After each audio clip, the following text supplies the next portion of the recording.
Bapak Ibu Guru izin. Assalamualaikum warahmatullahi wabarakatuh. Waalaikumsalam warahmatullahi wabarakatuh. Bersyukur kepada Allah dengan mengucapkan Alhamdulillah, yang mana berkat rahmat dan hidayahnya kita masih diberikan kesehatan, keselamatan, sehingga kita masih bisa berkumpul di kantor SMA Negeri 3 Bagan Serimba. Sholawat beserta salam tak lupa kita ucapkan kepada Nabi besar Muhammad SAW dengan mengucapkan Allahumma sholli ala Sayyidina Muhammad wa ala ali Sayyidina Muhammad. Yang saya hormati Bapak Kepala Sekolah SMA Negeri 3 Bagan Serimba, Bapak Dr. Andas Pangkat Mulia, dan yang saya hormati Wakil Kepala Sekolah Ibu Rahmawati, dan yang saya hormati Bapak dan Ibu Guru yang hadir pada siang hari ini. Jadi biar habis makan biasanya ngantuk, jadi biar ngantuknya hilang. Jadi sama-sama kita melakukan gerakan 7 jurus BK hebat.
Itu pegangan juga kita.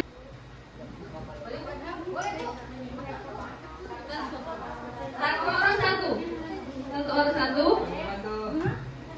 Nah, kalau tidak ada kertas HVS atau yang tidak kebagian, boleh menggunakan kertas 1 lembar, tapi dia masih kosong, masih putih bersih.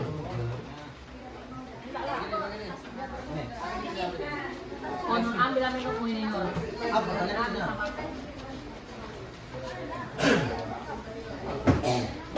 Kenapa lu? Jauhnya padahal. Umi,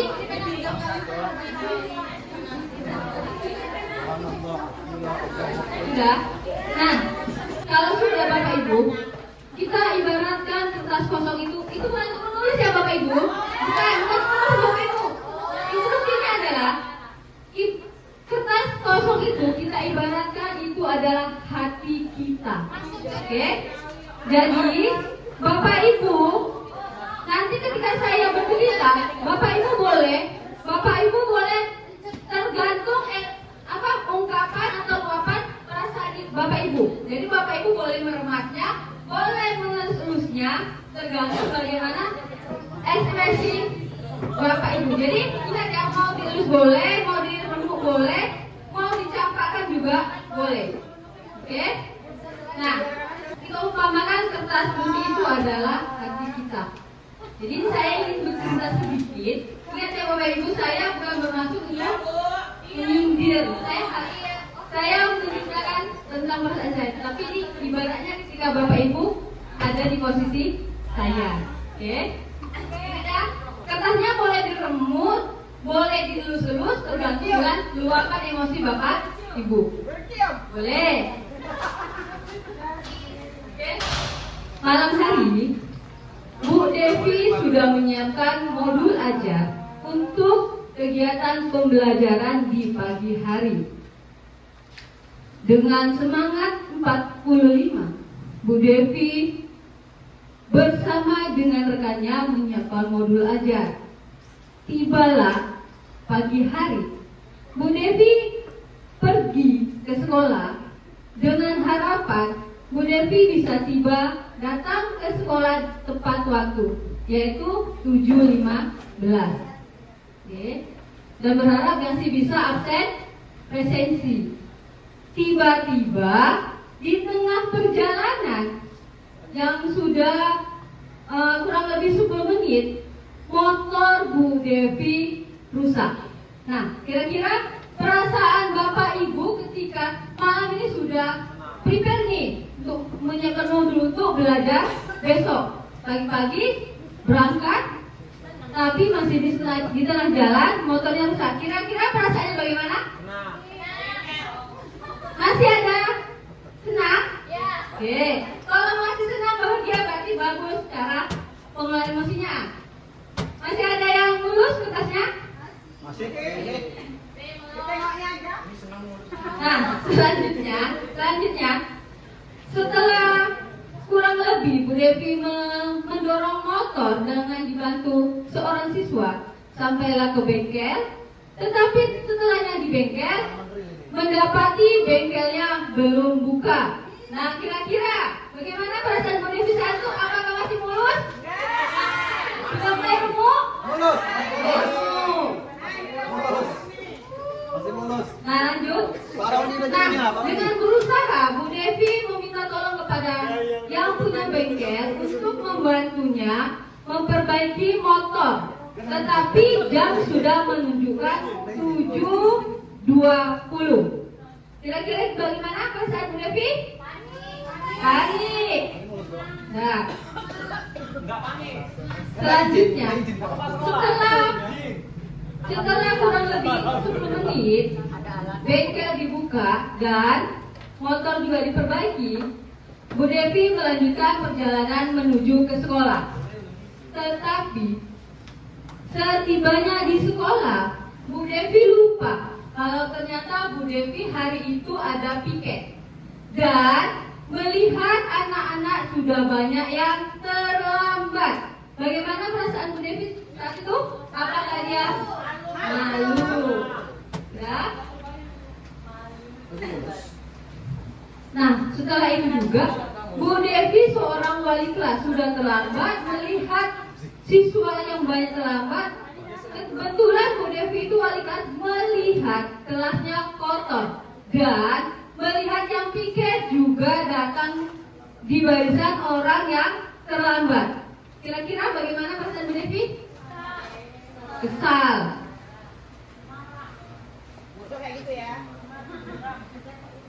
Nah, saya ingin melihat kertas yang masih rapi. Kertas yang belum ada sama sekali robekannya. Komentarnya, komentar kasih kenapa? Saya ingin menghibur. Alasannya geram saya, tapi masih ada kesabaran sedikit karena harinya masih tenang, hatinya masih bahagia. Tapi kalau hatinya lagi nggak bahagia, mungkin kertas ini remuk redam. Tetapi karena suasana hati masih bahagia, ya sekedar aja emosinya, Bu. Terima kasih. Terima kasih untuk Bu Ilun. Kertasnya yang sudah lesu, yang sudah ada remukan.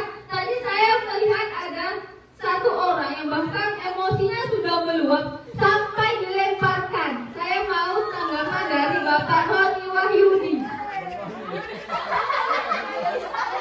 Saya kelihatan Pak, di sana Pak. Izin untuk menjawab. Karena kan tadi Bu Devi tengah malam udah mempersiapkan sebaik mungkin, tapi di tengah jalan udah apa tadi pertama bocor, kemudian udah usaha bengkelnya tutup, makanya disitu saya emosi. Kenapa ya tutup seperti itu? Kenapa saya? Terima kasih. Ya, terima kasih Pak Roni. Ada yang mau berbagi cerita tentang luapan emosi hari ini? Ada? Siapa tahu ada yang mau berbagi cerita? Bu Rati? Oke.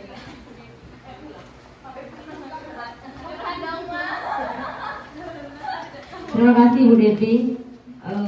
Mengelola emosi Ini pengalaman saya apa yang tadi Pak Bu Devi? Oh, pengalaman pribadi. Contohnya saya sebagai wali kelas, ya kan Bapak Ibu. Saya sudah berusaha datang pagi, datang ke kelas, membersihkan kelas. Anak suruh ke depan, tiba-tiba ada ini jangan tersinggung ya. Tiba-tiba ada penilaian kelas. Saya merasa sudah bersih. Pagi-pagi datang udah bersih depan, ternyata belakang. Emosi. Berarti apa emosi berarti tuh marah ya kan berarti? Karena saya sudah prepare pagi-pagi datang ke sekolah, ke kelas, udah marah-marah, udah bersihkan, pokoknya udah bersih. Tiba-tiba penilaian kelas C, kok bisa? Di mana letak salahnya? Ternyata di sudut-sudut yang tidak nampak. Oh, berarti introspeksi lagi. Terima kasih Bu Devi.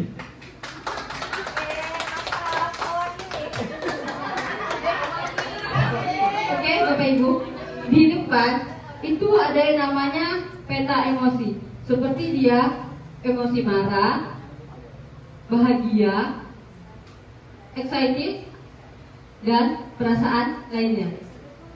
Lanjut, Bu Ica. Nah, kita ibaratkan Bapak Ibu, tangan kita adalah otak. Tangan kita adalah otak.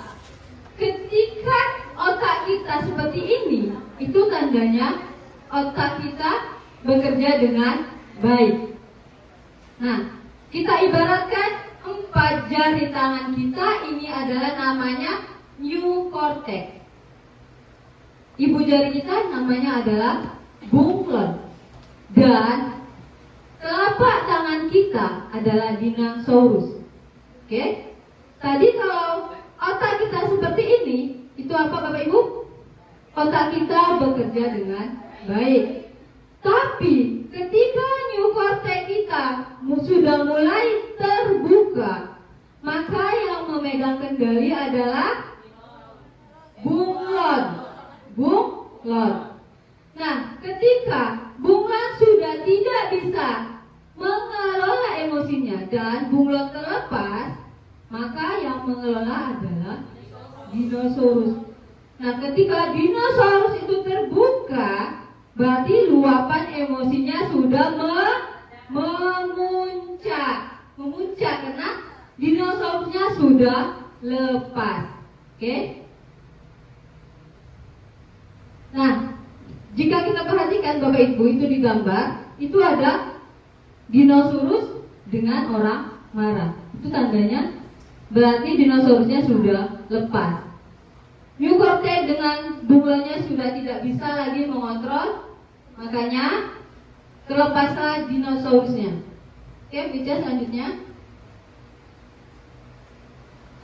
Nah, Bapak Ibu, di sini ketika kita sudah luapan emosi kita sudah mulai memuncak, di sini ada yang namanya roda pilihan. Roda pilihan itu ada 8. Boleh diperhatikan Bapak Ibu.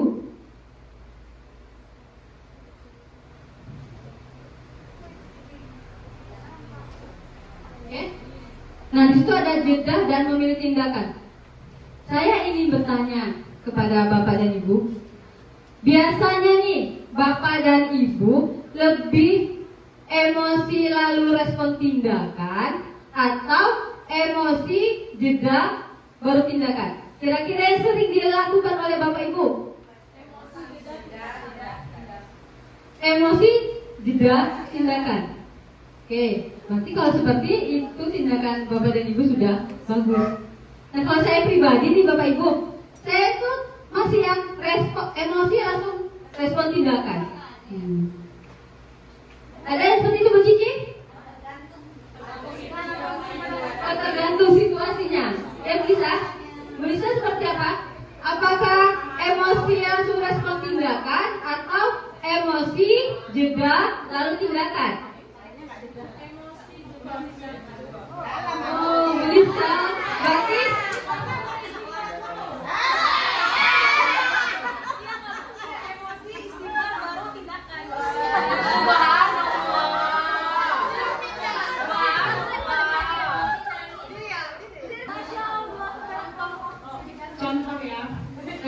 alami di sehari-harinya setiap pagi. Ini contohnya. Ini aja nih yang 12 satu aja nih. Nah, contohnya begini. Saya maaf ya Bapak Ibu, ini isi hati ya Bapak Ibu ya. Saya datang ke sekolah jam 7.15, ya kan. Sementara saya sudah sampai jam 7.15 absen presensi. Kemudian saya ke kelas, jalan ke bawah. Anak itu belum ada datang satupun. Mereka datang jam 7.20. Saya pernah mengatakan kalau sudah 7.20 artinya tas tidak boleh dimasukkan ke dalam, ya kan? Jadi mereka itu kan piket lama datang ya. Jadi terpaksa saya yang menyapu. Ya mungkin bukan saya saja ya, pasti Bapak Ibu wali kelas saya juga seperti itu ya. Contoh ya Bu Yuni, Bu Supin itu juga ya setiap pagi ya, bukan hanya saya saja. Jadi saya sudah menyapu ya. 7.20 mereka baru datang, sibuk ngambil sapu. Sementara halaman depan sudah bersih, halaman belakang sudah bersih. Setelah itu, contoh upacara, kan harus naik ke atas baris. Iya, kan langsung naik emosi, ya kan? Sudah nggak piket, lama datang, kemudian disuruh naik ke atas pakai sepatunya lama kali, gitu. Jadi emosi, harus dipanggil, disebut namanya dulu 12-1 lah, gitu kan? Itu buat saya makin emosi nih, gitu loh. Sementara saya biasanya di bawah udah emosi duluan gitu. Jadi yaudah jedanya itu saya ya beristighfar lah dulu kan, biar jangan meluap emosinya gitu. Curhat sama sesama teman gitu kan. Baru tindakannya setelah upacara belajar pertama sama saya, baru saya bilang sesuai yang udah di komitmennya, siapa yang tidak pikat ini ya begitulah, emosi juga sih sebenarnya. Ya, itu aja lah. Terima kasih. Oke, terima kasih Bu Lisa untuk ceritanya. Sepertinya Bu Lisa sedikit curhat. Nah, sekarang Bapak Ibu, ketika emosi kita sudah mulai memuncak, di sini ada yang namanya roda pilihan. Nah, salah satu contohnya adalah Bapak Ibu bisa menggunakan teknik berhitung, yaitu 1 sampai 10. Berhitung 1, 2, 3, 4, 5, 6, 7, 8, 9, 10. Jangan berhitungnya 1 sampai 100 ya Bapak Ibu. Kalau berhitungnya 1 sampai 100, emosinya bukan mereda, yang ada tambah emosi. Nah, selanjutnya yaitu bisa bertemu dengan keluarga, bisa bercerita dengan keluarga. Nah, kira-kira Bapak Ibu, di roda pilihan itu ada 8. Kira-kira yang mudah nih untuk diaplikasikan yang mana?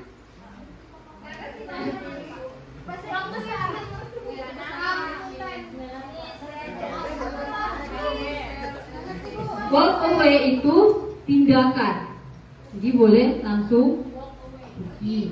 Kalau family meeting itu bertemu dengan keluarga. Kalau use add a message bisa ngomong langsung. Baru tell them to stop, bisa stop. Jadi jangan langsung ngomong aja, terus kamu makin luapan emosinya memuncak. Selanjutnya yang tadi itu berhitung 1 sampai dengan 10. Boleh.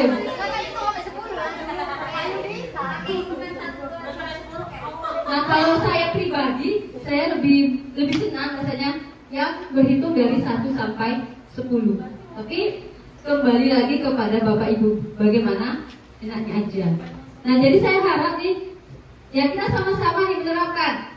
Setelah sudah ada roda pilihan, kita bisa mempraktekannya secara langsung.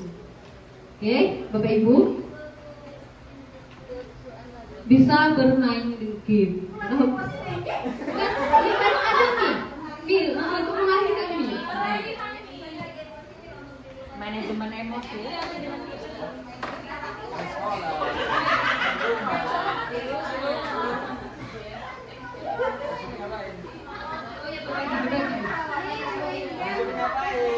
Itu yang sebenarnya artinya kan kita udah melaksanakan bagaimana prosedurnya. Walaupun emosinya tidak terluapkan, artinya kita udah puas karena tahapan-tahapannya sudah dilalui. Jadi menurut aturan yang sebenarnya, cara untuk mengatasi emosi itu tahapan-tahapannya seperti apa sih sebenarnya? Itu pertanyaannya ya Bu Devi. Oke. Nah, di situ tadi ada yang coba Mica boleh dibuka yang emosi yang jeda.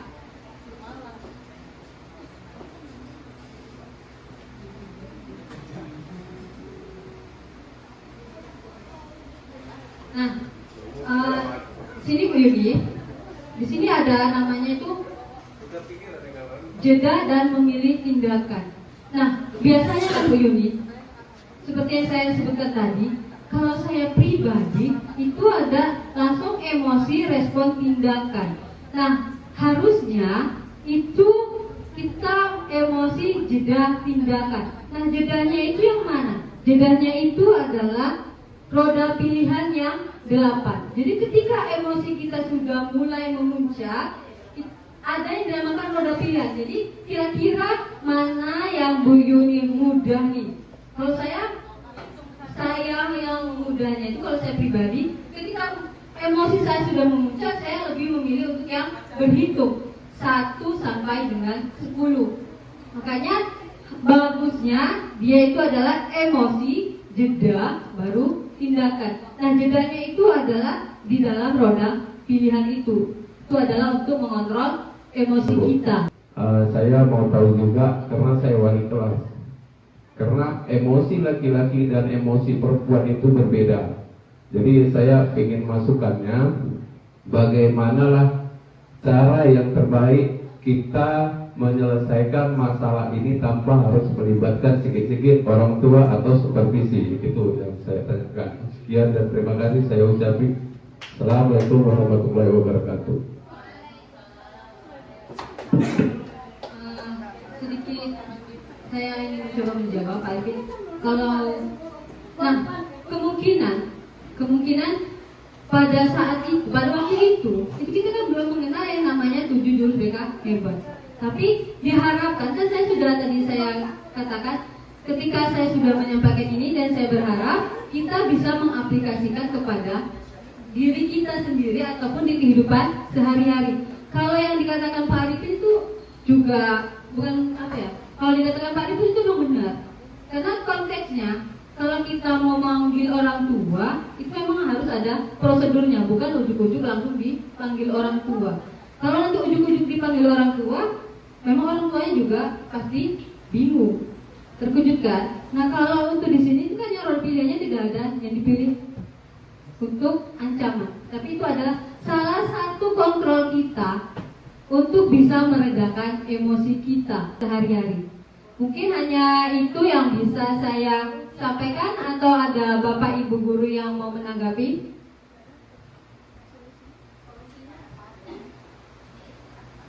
Sedikit ya Umi tambahkan dari penjelasan Bu Devi. Ini menurut Umi, Bu Devi ini menyampaikan topiknya seperti ini, bagaimana cara kita mengolah emosi. Jadi emosi kita itu setiap individu itu berbeda-beda. Kasus yang dihadapi berbeda-beda. Jadi tergantung bagaimana kita menanggapi kasus yang kita hadapi. Nah, responnya, nah ini diharapkan jangan langsung merespon. Jika kita lagi emosi, langsung kita respon, yang ada emosi kita makin muncul. Jadi tujuan Bu Devi itu tadi harus ada namanya jeda. Jeda ini untuk mengendalikan emosi yang saat itu ada di diri kita. Jadi kalau kita bisa mengendalikan emosi kita sendiri, maka tidak akan lahir kata-kata ancaman terhadap siswa. Ding ding dong dong dong.